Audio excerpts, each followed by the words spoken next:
This episode is brought to you by Ocrolus. Better lending starts with better intelligence. A borrower's cash flow only tells half the story, so Ocrolus fills in the rest with behavior signals and industry benchmarking. Visit ocrolus.com to learn more. Hello, and welcome back to the Fintech Takes podcast. Today we have another episode of Not Fintech Investment Advice with our friend Simon Taylor. Simon, as you know, is someone who canvasses the world of fintech and the adjacent worlds around fintech very carefully, looking for interesting companies. I do the same, and so as is our rule here on Not Fintech Investment Advice, we each grab two companies, bring them to the table, and discuss them. And crucially, do not give investment advice on them. The companies that we had today were a pretty interesting mix. As has been the trend lately, we have a lot of AI to talk about. We talk about agentic commerce. We talk about things that are a little further afield for us, quite frankly, like AI data centers and the future of supply and demand for compute, which was a topic I hadn't spent a lot of time thinking about, but Simon sort of confronted me with. And we also talk about some companies that are a little closer to home, at least for me. I brought a company to the table that's focused on making the home ownership journey more affordable. So lots of interesting companies to discuss. We covered, as we always do, a wide range of different topics. Also had a lot of fun. As always, Simon is a lot of fun to talk to. You get a very fun, optimistic view of the future of financial services when you talk to Simon. So I hope you enjoy, as always, another episode of Not Fintech Investment Advice.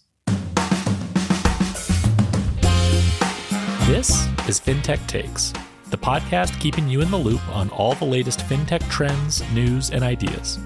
I'm Alex Johnson, creator of the Fintech Takes newsletter, your host and self-confessed fintech nerd. Let's go. All right, he's back. He is back from a vacation to Italy, so that's why he looks rested and tanned and just ready to talk fintech. Simon Taylor, how are you? I'm really well, my friend. Glad to be back talking about Not Fintech Investment Advice, because I have a lot of bad vacation advice. I have some good vacation advice as well, which is Lake Garda with young kids. Absolutely amazing. Can strongly recommend. But going there in the middle of a European heat wave, maybe less so. Okay. Just bring sunscreen. We learn, right? We learn these things. I think whenever you travel with kids, first, you're not going to hit it 100% out of the park. Like, stuff is going to happen. So you are going to get a chance to learn and to refine your technique. I feel like just at the point where my kids aren't going to want to travel with me anymore is when I'll really have the dad travel planning thing totally nailed. And then it'll be a useless set of skills because they'll go off on their own and they won't travel with me anymore. But I feel like I'm building towards that. Yeah, no, and then you become a grandparent and your body starts breaking down on you. So, you know what to do, you just can't physically do it anymore. Life has a way with these things. It does. And then I'll be giving my kids advice on how they should vacation with their kids. But then, of course, they won't listen to me because what do I know? And it's just, the circle of life. I feel like on this podcast, we can at least give some not fintech investment advice, and it won't be quite as bad as trying to give advice to our kids. Is that a fair assumption? People keep reading our newsletters, man, and they keep listening to this podcast. So let's hope it's useful to somebody somewhere. And if not, then screaming into the void with you, sir, is really fun. Well, that's good then. At least on a bare minimum level, we can just have some fun. All right, Simon, as always, we'll play our game with two fintech companies, one that each of us has found. Do you mind if I go first? Please. You're too often giving me that privilege. It feels only right. It is your show after all. Well, I appreciate that. I'll be selfish today. So my first one, you're going to like it, probably already on your radar, is a company called Natural, which just raised a $30 million Series A. So you know them. Many interesting angels involved. And they are basically building an AI agent orchestration layer focused on payments. So helping to facilitate making of autonomous payments, collecting funds, and essentially facilitating human to agent, agent to human, and relatively soon the thesis with agentic commerce is a lot of agent to agent payments. It's interesting to me because the scope of what they're doing seems to be broader than just trying to like embed itself in checkout, right? There's obviously a lot of activity happening around checkout and development of new protocols. This seems a little bit broader and kind of focused more on like rebuilding kind of payment infrastructure, including the way like disputes are handled and other things, and kind of a broader approach. Today it seems like the rails are mostly built around kind of traditional banking rails like ACH, but with the idea of eventually folding in stable coins. They are actually partnered with Bridge, Zach at Bridge, and now Open Standard is an investor in the company. And it's interesting to me because I think the thing that stood out to me the most about Natural is that when you look at their website, there's a variety of different products that are coming, as well as some products that have already been released. But the ones that have been released really seem to be almost more like kind of deposit wallet centric products, right? And so the way that it works, which again is very different than the like protocols for facilitating card payments and card authorizations, this is like a very different view of how to do this, which is they're working with Column behind the scenes, and Column in kind of typical banking as a service fashion provides an omnibus custodial account. There's sub-accounts that are titled in each customer's name. Natural manages the ledger and blah, blah, blah. It's all kind of your typical, banking as a service setup. But what's interesting, of course, is that the account, the wallet that's set up, is a wallet that you set up for agents to make payments out of. And it's kind of this limited purpose wallet. It's non-interest bearing. Withdrawals can only happen to a linked external account. And, it's fascinating because I was looking at kind of the developer docs and the details on their website, and it's very clearly trying to encourage like held funds in a wallet, right? The pricing is cheaper for transactions that are made, about 50% for transactions that are made out of a funded wallet versus just made via like a bank transfer via ACH. And, it's interesting because they have like kind of a normal account that you can make payments out of. They also have something called a vault where you can have agents put money in, but money can never come back out. And so I don't know. I mean, I haven't seen outside of crypto, right? Like Coinbase and others are doing some stuff like this. But outside of crypto, where wallet is kind of the main construct and the way that everyone thinks, I haven't really seen an agentic payments company working on infrastructure that sort of is building like a bank account wallet, where structurally the setup of the wallet or the different types of wallets or different types of accounts sort of act functionally as guardrails for what agents can and can't do. That seems to me like a relatively intuitive way to sort of set up the primitives of this, because, I just think like how much money is in an account and the sort of rules built in structurally deterministically to the account, like that can be a good way of managing guardrails. And the only downside really is that you might have a lot of different accounts and sub-accounts, but they're working with Column. Column is sort of built to handle any level of complexity around managing that type of account setup built on top of traditional banking rails. So I don't know, Simon, this one seems sort of TradFi in its sort of rail choice, at least at the moment, but sort of distinctly DeFi in terms of its orientation towards wallets as kind of the primary type of architecture. What do you think about this? It's just really logical. The company that's most like this is Catena Labs. But Catena is trying to be an actual financial institution. So my understanding is that they want to act like almost like they're not a bank, but you think of them as a bank account, the account holder, and then you get a lot of these controls baked in. So it's a slightly different center of gravity, whereas this feels more to me like, modern treasury is a PSP today, but think about where they started out, right? If you were building your own ledger and if you were trying to manage complex payments workflows, that was the core product. Well, that's kind of where this is, right? Like it's all of the rules sitting around what agents can pay and how they can access funds and what they're allowed to do. And this all makes a ton of sense to me because the only place that agentic commerce is actually happening is not in commerce, it's in B2B. It's in complex back office payment stuff. Now, Ramp has a lot of these features already. Mercury has a lot of these features already. I think it was actually Meow that were the first to market with an account for agents with controls wrapped around it. So no surprise the spend management space is kind of leaning in. But what's nice with Natural, of course, is it just, I don't know, like there's something nice about a company whose job is to do that thing. And I need to give an account to an agent. I can go to one of the spend management, but they've got a lot of stuff on the shelf, and this is their new experimental product. Natural does that thing for agents. And so everything they do is going to be about how do I get distribution inside of Codex and Claude Code and Cursor and make sure that I'm right there as an option for you. And that sort of thing is really powerful. And I remember a couple of VCs sent this to me 6 months ago, I guess, when the round was coming around to sort of like get my opinion on it. And back then, the proposition wasn't really as clear. What's really nice is I think through that process, they've kind of nailed the pitch about control.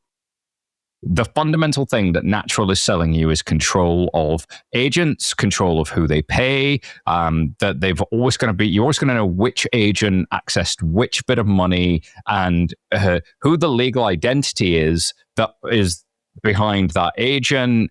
And then that allows them to do, as you say, sort of to mediate the disputes, because to use the Natural platform, an agent has to be identified and that agent's legal owner has to be identified. And so you can kind of work back from that audit trail. Mm-hmm. My question is, how does this go kind of beyond that? Because the agent is doing stuff inside the Natural ecosystem, but it probably needs to make a bank transfer out at some point. And it might make a bank transfer out to an agent on the other side who just picked up that bank transfer the old-fashioned way and isn't part of the Natural network. So I think some of the promises around network and liability make this kind of interesting, because you could see it being like a Visa for every other payments rail that touches AI agents and liability. That's really nice. But I don't know how you get that audit trail to be persistent and the identities to be persistent when it's not part of the Natural network. So, hey, look, it worked for Visa. They did just fine with this. And it's just really, really sensible. And we need something like this. Yeah, I share your questions, right? I mean, I think it's an interesting contrast with like the Ramps and Mercuries of the world, because on the one hand, you're right. Like that's doing a whole bunch of other things and not just this. And so if I'm working for a company and I'm really specifically trying to figure out, okay, what infrastructure do we need to manage this sort of emerging category of agentic payments and agentic transactions, I might want something separate from not just bolting it onto the existing stuff that I use. But the benefit to a Mercury or Ramp, obviously, is that they already have like a large network and a large set of existing customers. And like they have some of those network effects already happening. Whereas Natural, from a go-to-market perspective and starting to develop those network effects, that's always a very steep hill to climb. The other thing that you mentioned about kind of liability and solving some of those challenges, based on my sort of cursory examination of like the terms and services, it does seem like Natural is sort of setting it up so that like structurally, these are how these accounts are going to work. But legally speaking, if an agent does something weird that you're transacting with, we're not on the hook, right? We're not going to like manage any of that. And I can't like fault an early stage company for not wanting to sign up for that level of liability. But I do think, using Visa as an analogy, like, and I always remind people about this when people complain about paying 2 to 3% on a card transaction. Like Visa is an accountability layer for all of the different parties that are transacting, right? Like Visa runs towards liability. It runs towards disputes. It runs towards the things that it needs to manage. And that's what it gets paid for. It doesn't get paid for electronic money movement. That doesn't cost anything. And so I do think that this is another example where it makes total sense to want to just own the infrastructure and just own the protocol and just sort of set things up, but sort of disclaim any role in if the agent does something weird, that's on you, whether you were in the loop or not. You're designing the workflows and like this is just infrastructure. And that's totally fine. But as it relates to payments, I'm not totally sure there is such a thing in payments as just selling infrastructure without selling some level of liability protection. Like I'm not sure you can unbundle those two things from each other, at least for very long, right? And it does feel like, especially as we're venturing into this new category of payments that are mediated through agents, the faster companies figure out that they can't unbundle those two things and they figure out a way to take a reasonable bite out of that liability side of it, that I think will help draw more volume and hopefully more network effects toward them. Yeah, like if you're setting up agents to pay for things right now, where do you start? And I just don't know that starting with your CFO and your spend management team is necessarily the right answer, especially if you're building in payments. Usually that comes out of a product side of a payments business, and they're going to go look at the PSPs. They're going to go look at what Stripe and Adyen and others are offering them around this, and often that's very card centric. And actually, if I'm building a payments workflow that's B2B, maybe I would then start going to a Column or an Increase or some of those folks to get access to developer tooling, modern treasury, and those sorts of folks. So I like that the center of gravity here is the PSP, the payments provider, rather than the bank account. But it's building an account-like feature or a wallet-like feature to kind of get that done. I wrote this up on Brain Food on the 29th of March, and I just saw this line I wrote up, which was is this just an FBO account with some workflows? Yes, but they're really good workflows. Like if you think about what value that's adding to your point about Visa, it is the confidence that this payment will work. And if it doesn't, somebody's going to make me whole. And so if they can expand that network, and building networks is hard, but if they can expand that network, they've got a real shot at doing something very, very interesting. And I almost wonder if they can now go partner with 10 other columns and 10 other PSPs to go expand this layer of trust that they're building and see that as kind of a big next step for them. Because if I were them, my sort of channel partners would be where all of my focus is. It's really interesting. I mean, speaking of kind of the column side of things, I did notice that Dara at Increase was one of the investors on the cap table. And so I do think that, it would be really interesting to say, we're not only are we a customer of a column or an Increase, but we're actually a partner with a column and an Increase, because we're bringing this set of capabilities to them and potentially to all of their customers as well. And so I do think it's funny sometimes, startups, because you're just so like, go, we have to figure out this and this and this. They don't always push on like, well, you could be a vendor to us and a partner to us. And here's how we could like adjust this relationship. But I do think you're right. The infrastructure, banking as a service, PSP side seems like the place where this is more differentiated. And it does also feel like that is the side where payments folks working at companies who, again, are separate from the finance team, different center of gravity, they're the ones who are looking at infrastructure and trying to figure out what the tool set is they need to enable these different use cases. And this is a different enough use case that you'd want to look for something different. And I was impressed looking at their website just in terms of like the scope of kind of what they've sketched out. They do that thing that I like that early stage startups do, where they sort of show you, here's our product page that also doubles as our product roadmap, because some of the things are coming and some of the things are here. And so you can sort of get a sense of like the window they have into like where their product is going to evolve. And there's some stuff on there, like there's cards and there's obviously some more crypto stablecoin stuff that they're going to add. So they're not thinking of it solely as just banking as the rails, but I am intrigued that this is where they started. I spoke to a very big PSP recently who said the fastest growing rail for them is not stablecoins, it's RTP. FedNow is finally taking off, and RTP in general is just really exploding. And so agents plus RTP is like potentially an amazing thing that you could just really get your teeth into and focus on for the next couple of years. And you're going to want to support multiple rails. Stablecoins might be really useful for cross-border and whatever. You can do all of that, and cards have card scheme rules, and the schemes are trying to ruin all of that. I mean, there's a like non-zero probability. One of the card networks comes and tries to buy this in a few years as their way to, let's see which administration's in and how the DOJ is feeling by the time that happens.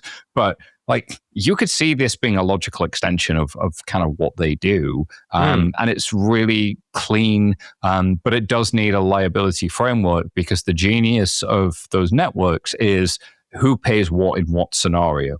And the revenue model, that means everybody wants to be part of that network, everybody gets paid, but if somebody loses out, then this is how we arbitrate. 100%. Yeah, I think that's exactly right. All right, Simon, give me your first company. This is called Sky Fusion. So a little bit different. This is a company putting AI data centers in homes, but they're financed like rooftop solar. So they put liquid-cooled AI accelerators inside a home, but alongside also putting in rooftop solar and battery storage. And what's really cool about this is they turn all of the waste heat from the little accelerator into hot water. And then the goal is you aggregate this capacity around a neighborhood. So your homeowner is going to get lower energy bills and participation payments from people buying that compute. And so to me, this looks like, and then investors buy into this, right? So it's not like bank finance solar. This is, investors buying into to these things. But it looks like, purchase power agreements. It looks like financing solar. It looks like a product we start to know pretty well. So the financial product, like, it sounds like AI data centers in people's homes, but this is fintech.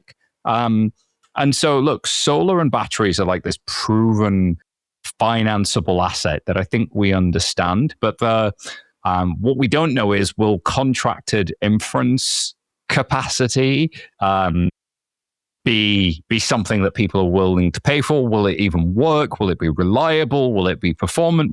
We just don't know. But they're starting with 300 homes and they plan to expand to over 1,000. So if this works, this could be really interesting, because I think most people hate AI, most people hate data centers. But does that start to change if it's making you money now and it's reducing your electricity bill, rather than that big ugly thing over there that my energy bill's going up and I assume it's that thing that's causing it? Technically, it's probably not, because they're mostly behind the meter, but let's not get into that now. This sort of thing is, it tickles my fintech bone in every sense, Alex, because it's like AI, really cool stuff, but actually trying to do something where there's not enough demand in the universe. We can't build data centers fast enough. And consumers potentially get to win from this. And solar, we build out solar capacity. These are things I like. But it's AI with things I like that are good for humans. It's really interesting. I mean, trying to think, it reminds me, because you're right, like there's a huge overlap between like residential solar installation and fintech and financial services, obviously. And part of that relates to government subsidies, but there's also like these massive like solar lending companies. Interestingly, I haven't written this piece, but a bunch of the big solar lending companies over the last like couple of years ran into some pretty significant trouble, largely because the way in which their underwriting models were designed was too dependent on the subsidies that government was providing. And then when you kicked that leg of the stool out, the lending sort of didn't make sense anymore. And so, I think there's some really interesting lessons to be learned from that. But it does, kind of makes me think, like, as it relates to demand for compute, like, we have two options. Either we find a way to integrate this technology more into just the homes and workplaces of humans living on Earth, or we just give Elon Musk trillions of dollars to build data centers in space. And like, those are like, we are out of either option, and you can either go towards one end of the spectrum or the other, or I suppose both.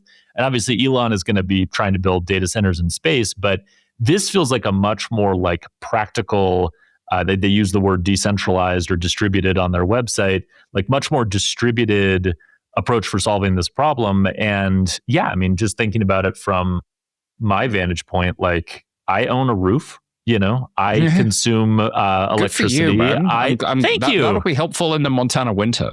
I feel like it will. I mean, we get a lot of sun out here, and I need a lot of heat to heat my home in the winter, the very long winter, and so it is interesting. I mean, it also kind of makes me wonder, like, to your point about like, oh, I don't like this.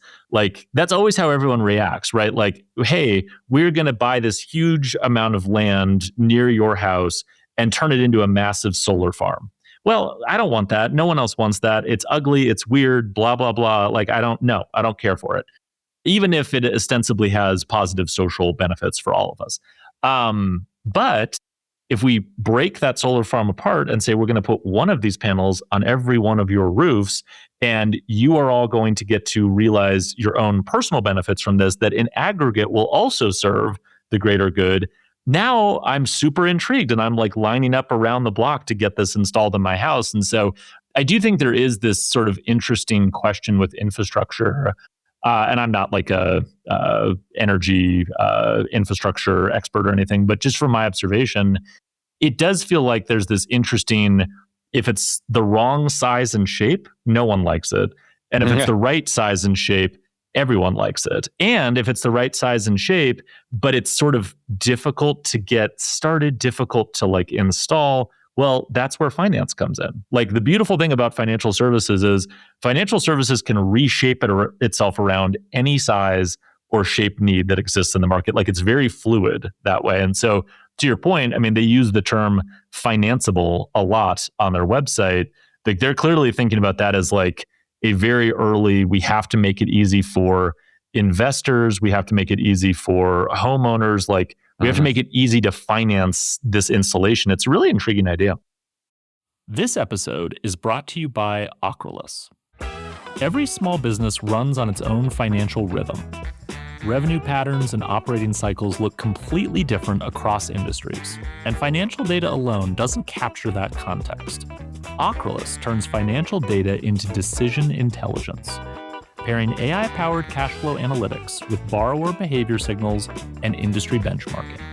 Underwriting moves faster, and credit decisions get more consistent. Visit ocrolus.com to learn more. Yeah, I thought it would tickle your funny bone because of the financing side as well. Yeah, like, what's the credit on this going to look like? What's the payback going to look in this? How do you underwrite this as an investor buying a credit portfolio effectively? And kind of curious on your thoughts on that, and curious on your thoughts as well about the experience you sort of alluded to of solar financing that's been around for a little while. It has been a growth area. There've been some challenges, but what can we learn from financing infrastructure in people's homes, if anything? And how will we know that this company is being successful? Because lending businesses can scale by losing a lot of money and not finding out for a few years. So, what would be the signs that they might have something here?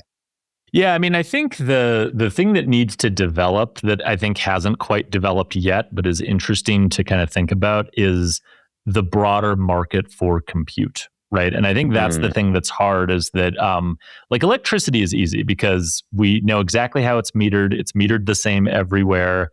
And we've built out all the infrastructure so that, for example, in Montana, one of the really interesting fights that we've had over the years was in the early days when solar panels really started to come online on houses. And I have a cousin who was very early in installing solar panels on his roof. The original premise was, I can use all the power that I generate for my own personal needs, and then any excess power I have, I can sell it back to the grid, right? Yeah. And then what happened, which was very, I think, sort of anti-democratic and kind of sucked for everyone, was the power companies pressured the legislators to pass a law basically restricting homeowners from selling excess electricity back to the grid. So the excess electricity went back to the grid, but they couldn't sell it to the power company because the power company didn't want to buy it, which is horrible. Yeah, it's like, oh, I hate that. And so I think it's really interesting when you apply this analogy to compute, because at the moment, I'm not running my own like open source AI model on my laptop where I can just feed my own local compute in to power my model, right?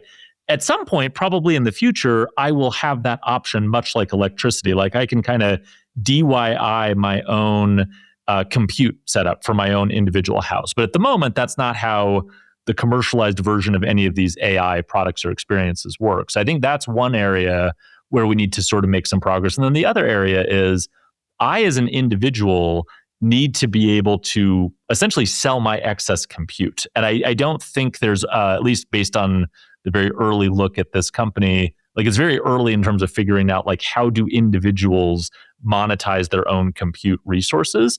But to me, that's all stuff that's going to get figured out. And so it's a little hard to judge at this moment. But I think once those answers become clearer, then the financing answers also become clear, because then it's easier to make a strong economic case that like, look, you already spend X amount on compute. You know your compute budget roughly the same way that you know your electricity budget for the month.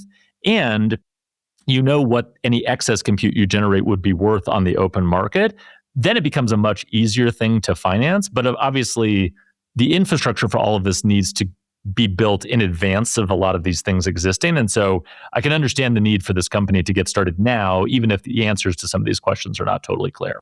Yeah, because latency in inference is like a really big deal. And so what's the latency on something like this going to be like?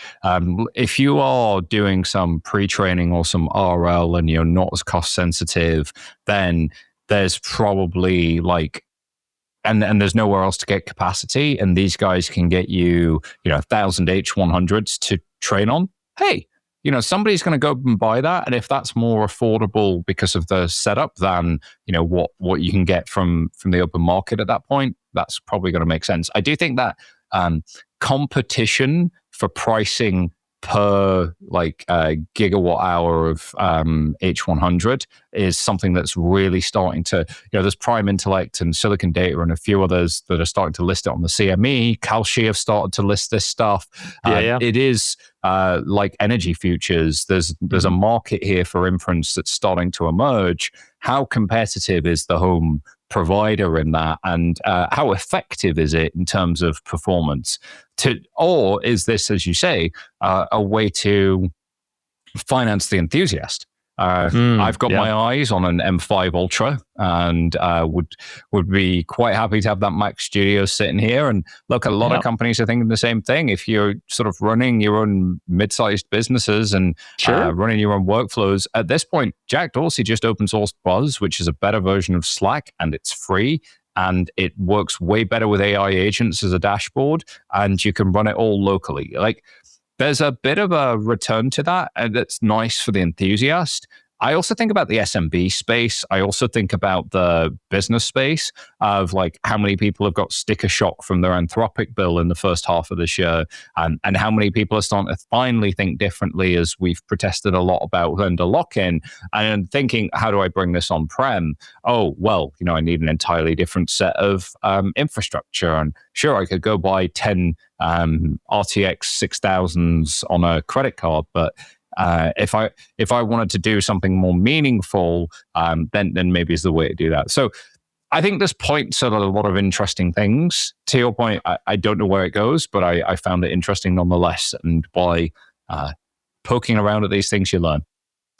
That's absolutely true. Yeah, no, I'm glad you brought this one, because this is definitely further out on the frontier than I had been looking at some of this stuff, but it rhymes with a lot of the things that we already have had a lot of experience with in fintech and financial services. And again, like, compute is a resource, and that's always going to be true from now into the future in greater and greater amounts. And so financial services always follows those things, and fintech usually follows right after. And so that I think is definitely a very interesting area to keep watching. Can I give you my second? Can I give you a hot take just before we move on? Please do. Which is, I think fintech is going to be the biggest unlock for AI. And I'm becoming even more convinced of that. Everywhere I look, financing the AI build out and creative solutions to do that are going to become like a pinch point. that's really, really crucial. So that's probably one of my spicier takes at the moment, that we've got it backwards when we're not thinking about this stuff right. I feel like that's absolutely true. I mean, it's fintech is just, like I said before, like the nice thing about fintech and financial services is it's very fluid. It can just sort of reshape itself around any problem where you need a little bit more leverage or you need a different way to monetize or whatever. Like it's just and unlike the past where that type of flexibility was only available to certain size companies, fintech has sort of made it available as modular infrastructure to everyone. And so I'm not surprised, I guess, that companies like this are sort of thinking about the financial services components of what they're doing from day one. That used to not happen. Like it used to be build the thing, and then at some point, if you get big enough, you might go, oh, hey, I wonder if we could partner with a bank to do this or whatever. And like now it's day one, sitting down with your board and they're sort of mapping out your strategy, and they're like, oh, make sure that you have kind of a fintech component to what you're thinking of. So I think that will definitely be true in the age of AI. Heck yeah. All right. Sorry, you were about to segue, so please segue away. No. So my second one is incredibly not what we've been discussing, but is very, very interesting nonetheless. This is Quarters, which is a home savings rewards platform. So you got to love it. The basic idea is that you sign up, you link your credit and debit cards via open banking, which in Canada is actually something that's becoming easier and easier as they pass the US from a regulated open banking perspective.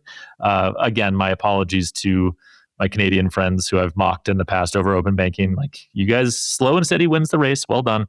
For the spending that you have on your linked credit and debit cards, you earn 1% on purchases or 2% when you shop with affiliated partners of the platform. And the key idea here that I think is really interesting and distinguishes it from a lot of other rewards plays is that the rewards aren't general liabilities for Quarters, because they can only be redeemed when a user wants to spend on qualified housing activity, right? So a lease if you're a renter, or a deposit that you have to make, or a down payment for a mortgage, or maybe moving expenses. So it's only qualified housing expenses that the rewards go towards. And as such, they're not like general liabilities that sit on their balance sheet, because they have designated partners with each one of those categories. And so when you do one of those activities through Quarters, you go through one of their partners, and their partners are the ones functionally that pay for the rewards, right? It's a marketing expense for them.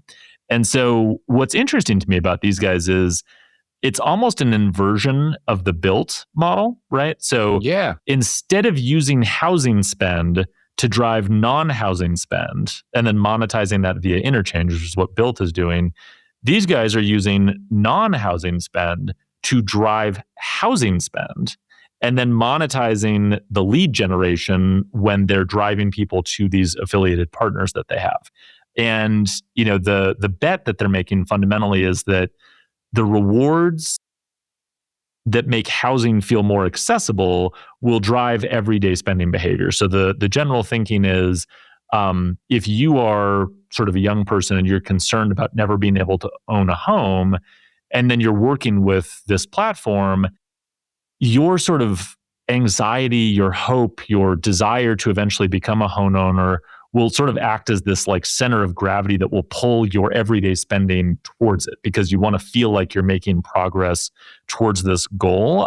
It's a very sort of non-financial nihilism sort of play, which is one of the reasons I was sort of drawn to, is it's like, trying to give people a reason to be hopeful about the future and hopeful about their ability to become a homeowner, rather than like, oh yeah, you're never going to be able to afford a home, and so why don't you gamble on this credit card that we have, where the rewards turn into more opportunities to do gambling and shit like that we've talked about in previous episodes.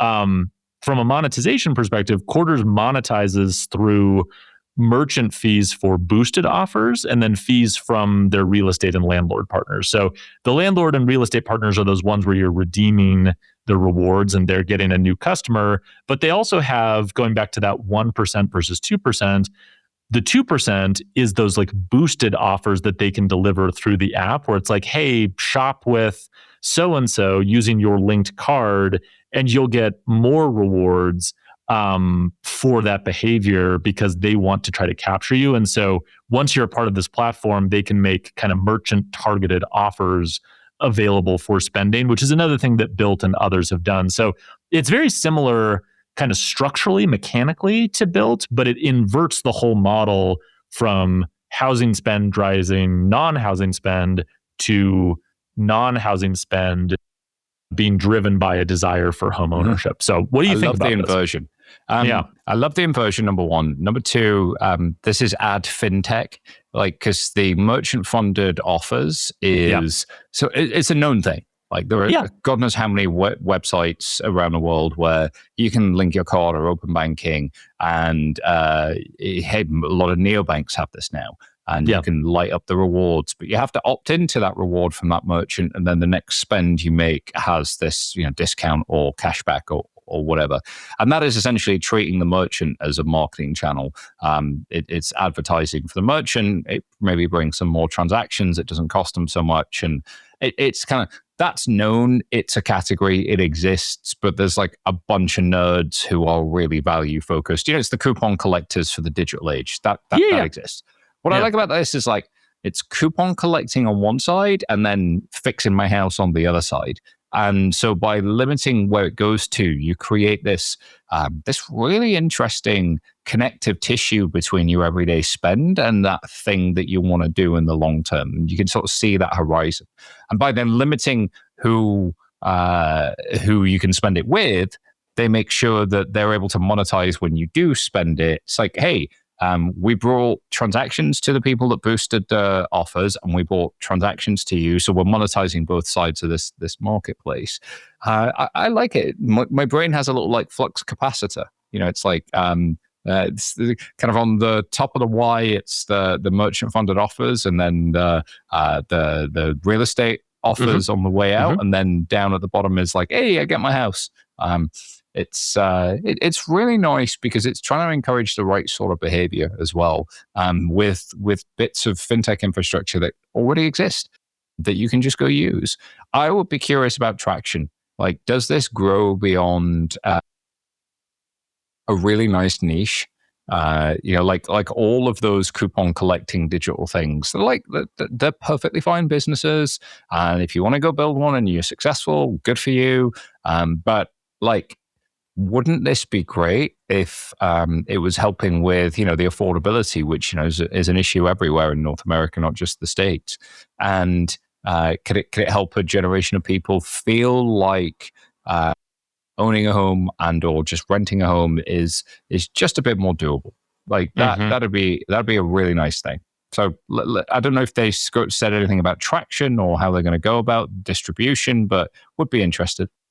Yeah, I think, that's always the trick with these things. And I think that, it's, and Canada's always an interesting market in this regard, because I don't think there's just not as many things fighting for your attention if you're a Canadian consumer, because this, the market for the stuff is a little smaller. And so I do think they have kind of a clear field to play in relative to if they were trying to do this in the US and you were directly having to sort of fight against the Bilts of the world from day one. So I think that definitely helps. I also think that from a distribution perspective, these companies and these different sort of providers on the back end, they'll want to sort of encourage and push this over time if it works as well. And so the real estate partners and the landlords and those types of stuff, they'll potentially have a stake in wanting to help with the distribution of this, because it just sort of further strengthens the ability for them to do that. That's one of the things that I find interesting in this model is it only kind of works if you have a dedicated partner per sort of category, right? And so for rental landlords in this area, we use X. For buying a home in this area, we use Y. And because it's that dedicated partner per category, you have a little bit more commitment from that partner to help make sure it's successful. So I do think there are ways to address that. But yeah, I like it. I like the fact that it's aimed at both renting and home ownership, right? So it's not preferencing one versus the other, because everyone's always on their own sort of home journey, right? And so you can kind of meet the customer where they are. I also think it does provide the ability over time to like add layers on top of it, right? So like right now, Yeah. they don't offer their own card, right? It's just link your card and it's kind of lightweight and an easy way to get started. They could offer their own card with a different set of rewards layered around that as well over time. And so there's ways to expand or sort of vertically integrate the value chain that they're sort of assembling right now over time if they get more traction. So Got it. Areas to expand into as well, as I think. I think that's exciting because if you can start to stack those distribution channels, you can really see how this could be something more. That The other thing with Bilt as well is it's such a phenomenon. Like it's become, and I don't know if that's because it's funding rounds or because they hit a certain niche or they had that distribution for some of the property management companies. And these guys are close to real estate. So is there something like that where it becomes this phenomenon and this logo that's understood that people see everywhere? Those guys at Founders Card keep bugging me at the moment about like, you should buy into this so you can get all the lounge access and whatever. And they do go very after the entrepreneurial tech crowd. And I'm like, dude, I'm a dad. Like you misread me. I've not got my yerba mate exactly, but I appreciate the compliment. Sure. But this ability to penetrate that niche of late 20, early 30 somethings renter that is high earning, not yet rich, is going to be really crucial for them. Can they stick the landing on that? Because I want them to. I want this to exist. You know what? Prelude to the end of the show, but I'm manifesting success for these guys. How about that? I love it. No, I am too. It's aimed at a problem that I like, and it's the inversion on the Bilt model. I think is a really smart way to attack it, and something that honestly is something like this in the US. Like, do you think this would work? I think so. I think the one challenge in the US specifically, and I'm not sure how this translates on the Canadian side, is we do have some pretty annoying regulations around mortgages and lead generation and some of that kind of stuff. And so I think you'd have to construct the model in a pretty specific way to make sure that you weren't getting hung up on any of the restrictions where it's like, passing a lead from one company to another and then getting paid a referral fee for it. Or like there's some kind of legal annoyances that you'd have to sort of design around. But I do think the general desire is there. And going to the Bilt comparison just one more time really quickly, the problem with Bilt is that the same thing that made it a phenomenon is also the thing that kind of like they were sort of hoisted by their own petard a little bit because they came out with this arrangement that was such an unbelievably great deal that everyone got really excited about it. And it became like the thing among credit card point maximizer type people. And that's what sort of was the initial sort of word of mouth enthusiasm behind it. But the problem was all of those people were coming to the platform essentially to take advantage of this unbelievably great deal where it's like, I can't believe they're able to offer this. This is amazing. Well, it turns out that they weren't able to offer that over the long term because the economics didn't actually make sustainable sense.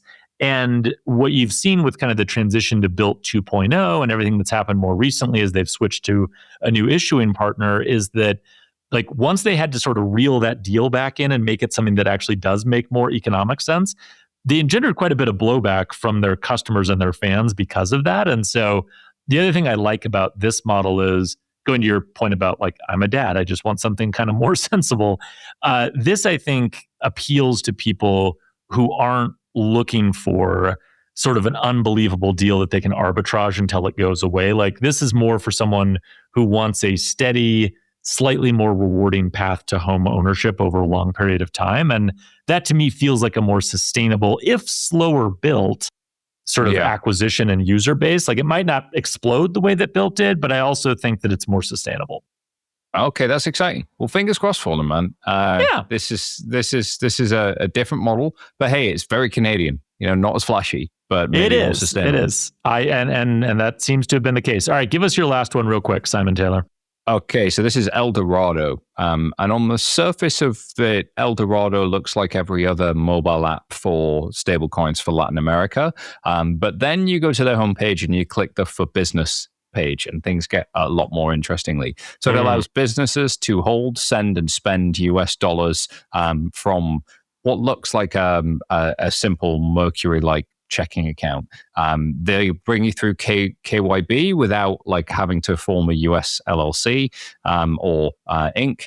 And you can buy and sell stable coins through a peer-to-peer marketplace or directly using PIX, banks, transfers, cash, and other local clearing mechanisms. You get a balance on a prepaid card, and it runs in 13 countries with more than 1 million users on the consumer side, but like something like approaching a similar scale of SMBs, but divided by 10. And so that's really interested me because I had these guys on my tokenized podcast, episode 91.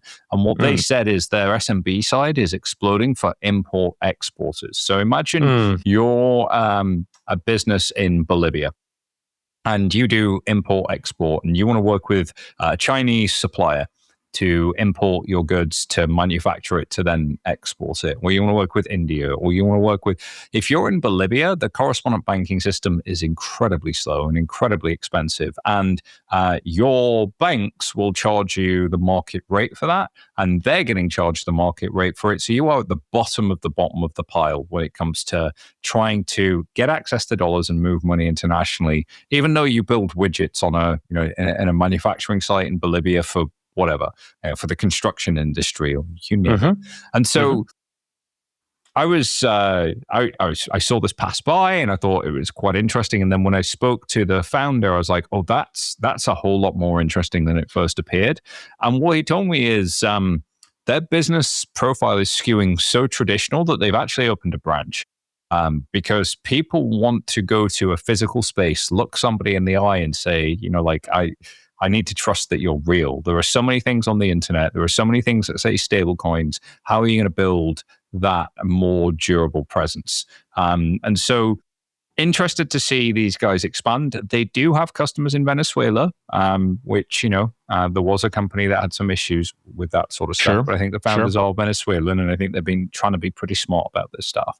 And so long may this continue. What say you, Alex Johnson? I think it's really interesting. I mean, the small business example is really interesting and relevant, obviously, because I think we tend to talk about demand for like US dollars or US dollar-backed assets that I can hold or transact with as a consumer phenomenon. And certainly it is. And that's where a lot of the demand for stablecoins comes from. But I don't think we talk enough about like the fact that even, I don't know, I'm trying to think of the right way to describe it. I think the old mental framework was something like all businesses are local until they become of a certain size, and then they become international, and then they need access to international payments and all kinds of other capabilities. But I think the probably more accurate mental framework is that certain categories of businesses are domestic even when they become very large, and certain categories of businesses are international sort of by default even in the very early stages. And the banking system is not well set up to serve small businesses, particularly in sort of emerging markets where there's a need for sort of international financial services capabilities, whether it's sending payments or contracting with suppliers or what have you. So I think all of that from a demand perspective is pretty illustrating.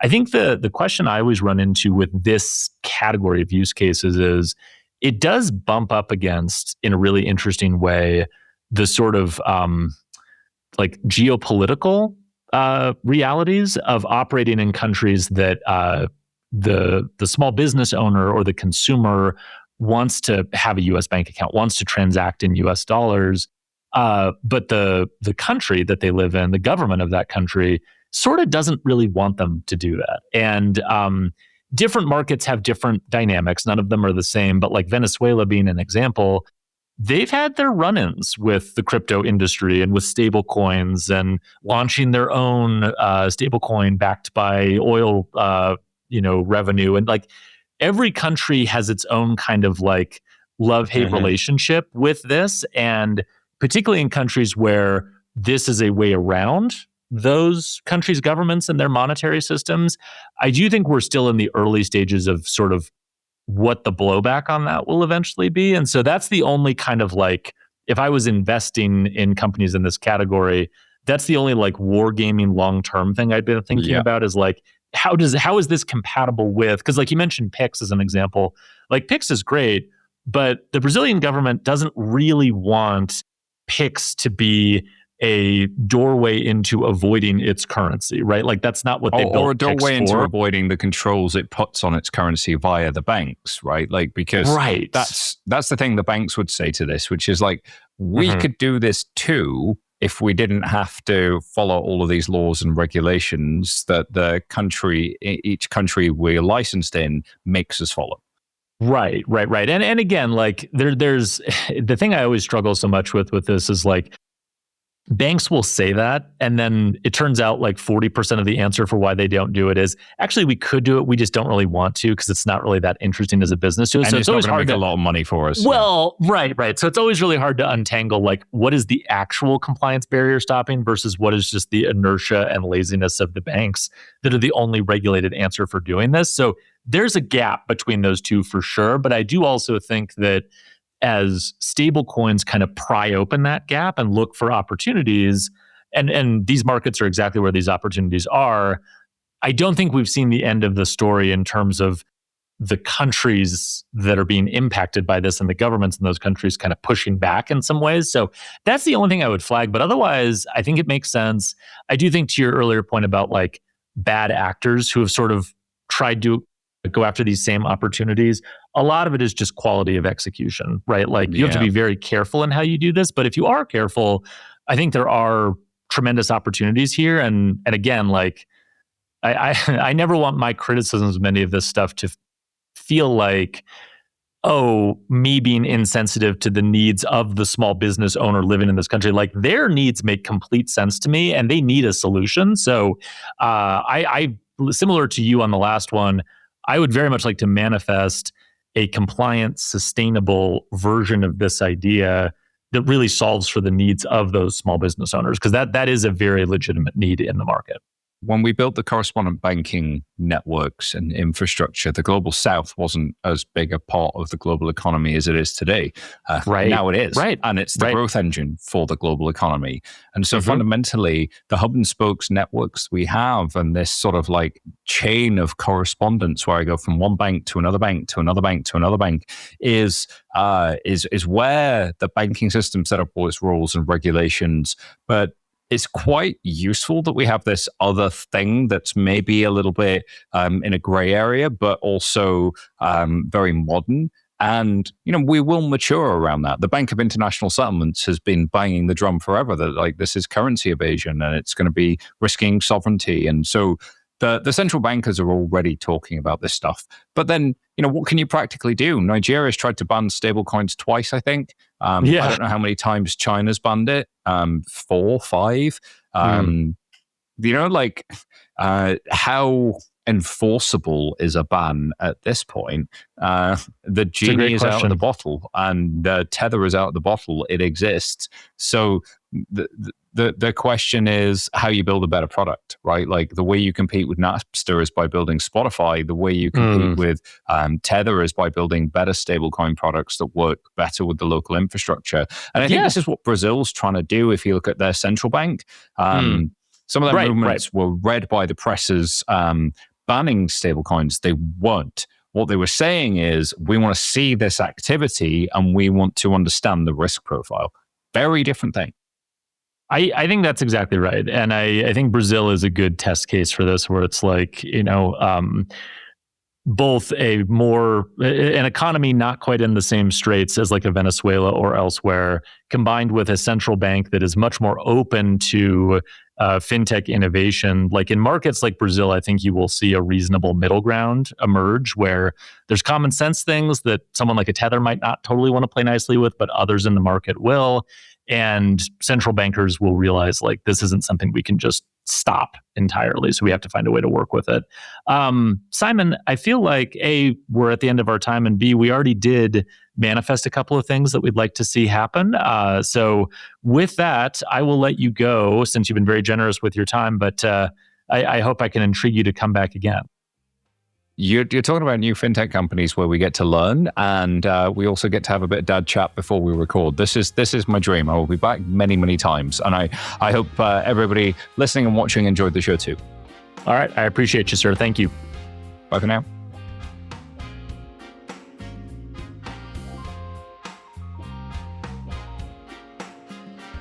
Thank you for listening to this episode of FinTech Takes. Stay up to date with emerging companies and the latest fintech trends by subscribing wherever you get your podcasts. And if you love FinTech Takes, please tell a friend.